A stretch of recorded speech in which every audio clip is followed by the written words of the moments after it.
कर्नाटक के exit poll से डर गई बीजेपी। 24 के उलटफेर का सताने लगा डर। कर्नाटक से बदलेगी 24 की हवा। क्या बीजेपी के लिए वाटरलू साबित होगा कर्नाटक? न अली काम आए न बजरंग बली, न आरक्षण काम आया न सत्ता का संरक्षण। कर्नाटक में तमाम कयासों के बावजूद बीजेपी के लिए हवा बिगड़ गई। एग्जिट पोल के नतीजों ने बीजेपी की नींद उड़ा दी है तो कांग्रेस की बाँछें खिल गई हैं।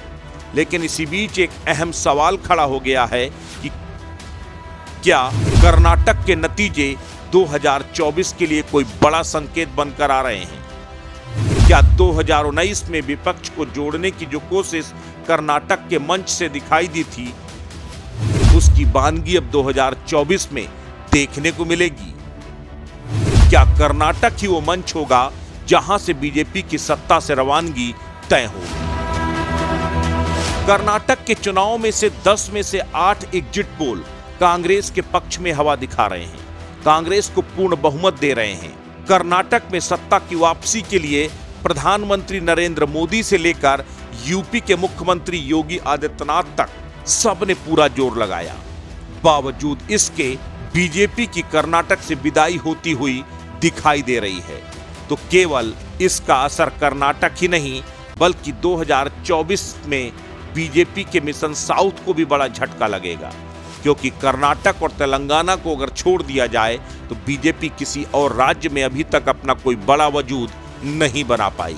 ऐसे में अगर कर्नाटक से भी बीजेपी की छुट्टी हो गई तो 2024 में दक्षिण से बीजेपी का सूपड़ा साफ हो सकता है। और अगर ऐसा हुआ तो बीजेपी की सत्ता में वापसी की मुहिम को झटका लगेगा।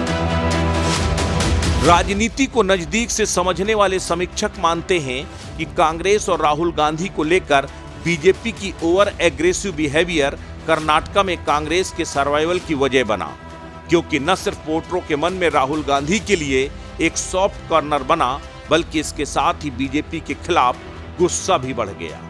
बाकी बचा कुचा काम कर्नाटक में बीजेपी सरकार के भ्रष्टाचार ने पूरा कर दिया। 2019 के लोकसभा चुनाव से पहले कर्नाटक में विपक्ष के लामबंद होने की तस्वीर की झलक दिखाई दी थी, लेकिन वो साकार रूप नहीं ले सकी। लेकिन इस बार विपक्ष की सभी बड़ी राजनीतिक दलों ने कर्नाटक के चुनाव में अपने अपने तरीके से बीजेपी के खिलाफ कैंपेन किया है, चाहे वो समाजवादी पार्टी हो या फिर बहुजन समाज पार्टी या फिर कोई अन्य क्षेत्रीय दल।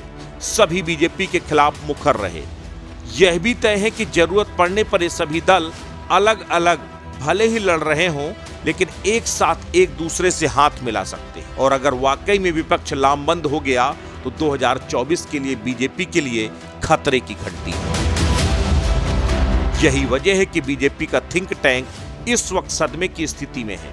किसी को कुछ समझ में नहीं आ रहा कि आखिर खामी कहां रह गई। यही वजह है कि अब बीजेपी से जुड़े हुए तमाम चेहरे कर्नाटक को ऐन के प्रकारेण अपनी सरकार बनाने की कवायद में जुट गए हैं, क्योंकि पीएम को भी बखूबी मालूम है कि अगर उन्हें सत्ता में वापस आना है तो दक्षिण में कमल खिलाना ही होगा, और दक्षिण में कमल कर्नाटक के बगैर खिलना असंभव है। अस्तित्व न्यूज के लिए ब्यूरो रिपोर्ट।